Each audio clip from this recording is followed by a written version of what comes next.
നാസിക്, ബോംബെ നഗരങ്ങളിൽ അവിടിവിടെയായി 11 പിഞ്ചു കുഞ്ഞുങ്ങൾ കൊല്ലപ്പെട്ടു. 8 മാസം മുതൽ 3 വയസ്സ് വരെ പ്രായമായ സാധാരണ കുടുംബങ്ങളിലെ കുഞ്ഞുങ്ങളെ തട്ടിയെടുത്തു. മോഷണ ശ്രമത്തിനിടയിൽ പിടിക്കപ്പെട്ടാൽ കുഞ്ഞിന്റെ പേര് പറഞ്ഞ് രക്ഷപ്പെടുക. പിന്നീട് ഈ കുഞ്ഞ് ഇവർക്കൊരു തലവേദനയായി മാറുന്നു എന്ന് തോന്നുന്ന സമയത്ത് ഒന്നുകിൽ അവരെ ഉപേക്ഷിക്കുക, അല്ലെങ്കിൽ മൃഗീയമായി കൊന്നു തള്ളുക. കൈക്കുഞ്ഞുമായി ഭിക്ഷാടനത്തിനിരിക്കുന്ന ഒരു പാവം സ്ത്രീയുടെ കയ്യിൽ നിന്ന് മൂവരും തന്ത്രത്തിൽ അവരുടെ ആദ്യത്തെ ഇരയെ കൈക്കലാക്കുന്നു.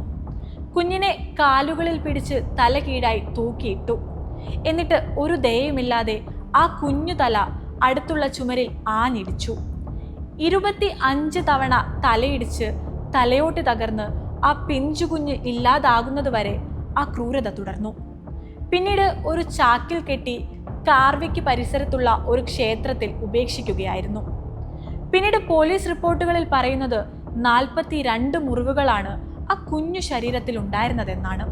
ഇതുവരെയുള്ള കൊലപാതകങ്ങൾ മോഷണത്തിനായുള്ള പ്ലാനുകളായിരുന്നെങ്കിൽ അടുത്തത് അഞ്ജനയുടെ പകയായിരുന്നു.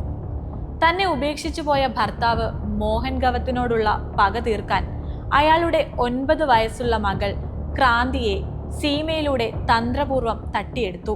ഒരു സാധാരണ തട്ടിക്കൊണ്ടുപോകൽ ആയിരിക്കുമെന്ന് സംശയിച്ച പോലീസ് ഇവരുടെ വീടിനുള്ളിൽ നിന്ന് കണ്ടെടുത്ത വിവരങ്ങൾ ഇന്ത്യൻ മനസാക്ഷികളെ ആർത്തുലയ്ക്കുന്നതായിരുന്നു. ചോരയിൽ കുളിച്ച കുഞ്ഞുടുപ്പുകൾ, കരയുണങ്ങാത്ത ഭിത്തികൾ, അവിടെവിടെയായി ചിതറിക്കിടക്കുന്ന കുഞ്ഞു അവയവങ്ങൾ.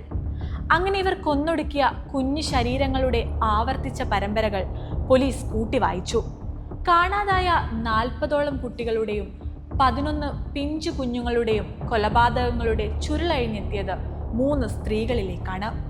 പിന്നീട് ചൈൽഡ് കില്ലേഴ്സ് എന്നറിയപ്പെട്ട അമ്മ അഞ്ജന ഭായി, മക്കൾ രേണുക ഷിൻഡെ, സീമ ഗവത്.